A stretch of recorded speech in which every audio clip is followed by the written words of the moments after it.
ሰላም ውድ የቻናሌ ቤተሰቦቼ እንዴት ናችሁ? እኔ ደህና ነኝ። ለማታውቁኝ ቅድስት እባላለሁ። የሳውዲ ቆይታዬን ጨርሻለሁ። 2 ዓመት ነበረ ኮንትራቴ። 2 ዓመት ኮንትራቴን ጨርሼ እግዚአብሔር ይመስገን አሁን በቀናት የሚቆጠሩ ቀናቶች ናቸው የሚቀሩኝ። ከትንሽ ቀናት በኋላ ወደ ኢትዮጵያ እገባለሁ። ኮንትራቴ በሰላም አጠናቅቄያለሁ ማለት ነው። 2 ዓመት ቆይታዬ መሀል ምንድን ነው ያሳለፍሽው ብላችሁ ብትጠይቁኝ በ2 ዓመት ውስጥ ስደት ብዙ ነገር የተማርኩት ነገር አለ።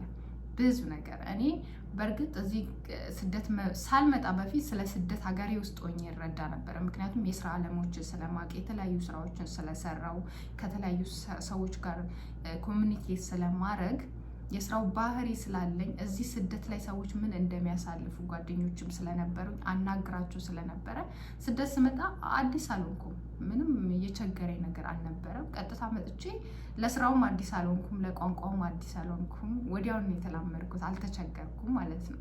እንዴት 2 ዓመት ብቻ ሰርተሽ ሀገርሽ ትገቢያለሽ አትጨምሪም ብለው ብዙ ሰዎች ይጠይቁኛል። እና አንደኛ እኔ ልጅ አለችኝ፣ የ10 ዓመት ልጅ አለችኝ። ልጅ ጥዬ ነው የመጣሁት። በቆያችሁ ቁጥር ብዙ ነገር ነው የሚያሳጣችሁ። እኔ ያን ነገር ስለተረዳው ምንድን ነው የገባኝ፣ ያጣሁት ሀገሬ ላይ ሆኜ መነሻ ገንዘብ ነው ያጣሁት። ሁሉ ነገር ከልጅነቴ ጀምሮ በራሴ የምንቀሳቀስና ነገሮችን በራሴ ማደርግ ነኝ። ስራ ራሱ ከልጅነቴ ጀምሮ ነው የስራ ዓለም ውስጥ የገባሁት እና ትምህርቴን ጎን ለጎን እየተማርኩኝ ጎን ለጎን ደግሞ ስራዬን እየሰራው ነበረ። ራሴ ማስተዳድረው ቤተሰቤን ማስተዳድረ የነበረው እና ለዛ በቃ አሁን መስራት ለምፈልገው ስራ ወይ መሆን ለምፈልገው ህልሜ መነሻ ገንዘብ ያስፈልገኝ ነበር። ለዛ ደግሞ ስደት ምርጫዬ ነበር። ስደት የመቆየት ዓላማ የለኝም። በፊትም ቢሆን 2 ዓመት ሰርቼ እመለሳለሁ። እንደውም እዚህ ከመጣሁ በኋላ የተረዳሁት ነገር አንደኛ የልጄን ናፍቆት አልቻልኩም። በቃ በጣም ናፈቀችኝ። እኔ እንጃ ከልጄ ጋር መኖር በጣም ጓጓው፣ ልጄ መንከባከብ። አሁን ደግሞ እድሜዋ ወደ 10 ገብቷል። በዚህ ሰዓት ልጅ ገንዘብ ሳይሆን እንደዚህ ቁሳቁስ ሳይሆን ፍቅር ነው የሚያስፈልጋቸው። ሴት ልጅ ሲሆኑ አብሶ መደመጥን ይፈልጋሉ፣ እንክብካቤ ይፈልጋሉ፣ ጥበቃ ያስፈልጋቸዋል። እና ያን ስለተረዳሁኝ ለልጄ ደግሞ እኔና እኔ ብቻ ነው የማስፈልገው በቃ። ምክንያቱም በጣም ብዙ ነገሮች ከኋላዬ ወይ ብዙ ታሪኮች ስለነበሩኝ ከዛ አንጻር ለልጄ በጣም ነው እኔ የማስፈልገው።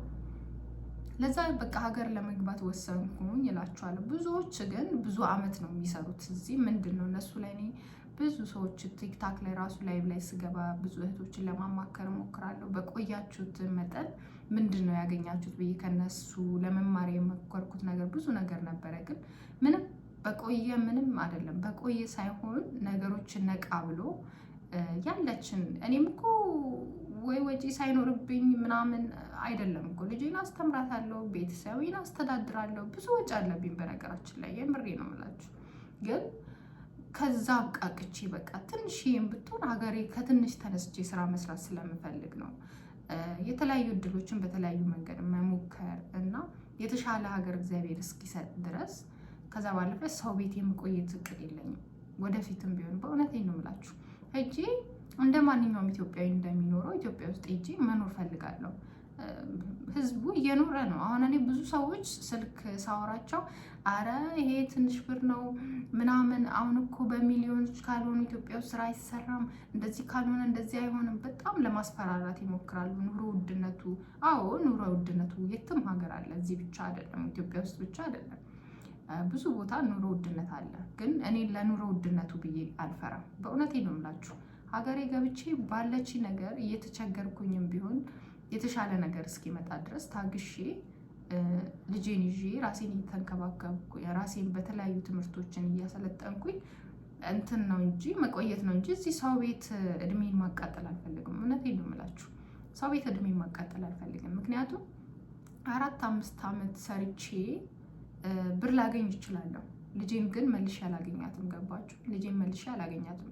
እኔ አሁን ላይ እንኳን ማለት ነው እየተንከባከብኳት ነው ብዬ በእኔ ቤት ገንዘብ እየላኩኝ ያስተማርኳት ነው ብዬ ልጄን አንደኛ ትምህርት ቤት መሄድ አትፈልግም። የሚገርማችሁ ማለት ነው ጨዋታ በጣም አብስታለች፣ አታዳምጠኝም። ይሄ ትንሽ እኔ 1-3-4 ዓመት ከጨመርኩኝ ልጄ ታመልጠኛለች ማለት ነው። ገባችሁ? ባትወልዱ ይሻላል። ልጆቻችሁ ከወለዳችሁ በኋላ ከሚያመልጣችሁ ማለት ነው ባትወልዱ ይሻላል። እና በቃ ያለችኝን ብር ይዤ ለምን ሀገሬ ሄጄ ልጄን አልንከባከብም? ምንድን ነው ካሁን በኋላ ያለኝ ነገር? ከልጅ በላይ ምን አለ? ስለዚህ ደስታ ራሱ ማገኝ የምመስለው ከልጄ ጋር ስሆን ነው። በጣም የባዶነት ስሜት ነው የሚሰማኝ። በየቀኑ ይከፋኛል፣ አለቅሳለሁ። ምንም ጠንካራ ጎን አለሽ ብሎ ብዙ ሰው ነው የሚያስበኝ። ግን ምንም ጠንካራ ጎን ቢኖረኝም በጣም ብዙ ደካማ ጎኖችም አሉኝ እና ልጄ በተለይ ደግሞ ለእኔ ደካማ ጎኔ ናት። አሁን ላይ በተለይ አልቻልኩም። ምን እንጃ ስደት ከመጣሁ ጀምሮ ሀሳብ ትሆንብኛለች። በጣም ነው የሚጨንቀኝ እና እግዚአብሔር ካለ በቃ ወደ ሀገሬ ገብቼ ልጄን አግኝቻት ከልጄ ጋር የተሻለ ህይወት ለመኖር አዲስ ህይወት ለመጀመር ነው ያሰብኩት። አሁን ልጄ ከእናቴ ጋር ነው የምትኖረው እና ልጄን ከእናቴ ወስጄ ከልጄ ጋር አዲስ ህይወት ነው መጀመር የምፈልገው። ሀገር ቀይራለሁ። መማር የምፈልጋቸው ትምህርቶች አሉ። ማድረግ የምፈልጋቸው ብዙ ነገሮች አሉ፣ ባለችኝ ነገር ማለት ነው። ይሄን ያለ እኔ ብዙ ብር ይዣለሁ ለማለት አይደለም። ከስደት ብዙ ነገር አትርፌያለሁ ለማለት አይደለም። ግን እግዚአብሔር ይመስገን ከትላንትና የተሻለ ቦታ ላይ ነኝ። ከትላንትና የተሻለ ቦታ ላይ ነኝ፣ ምንም ቢሆን ማለት ነው። ትላንት ያልነበረኝ ዛሬ አለኝ ማለት ነው። ዋናው እግዚአብሔርን ማመስገን ነው እንደኔ ሀሳብ እና ስለ ሁሉም ነገር እግዚአብሔር ይመስገን። እኔ አመስጋኝ ነኝ ከምንም በላይ እና ሀገሬ ልገባ ትንሽ ቀናቶች ናቸው የቀሩኝ እላችኋለሁ።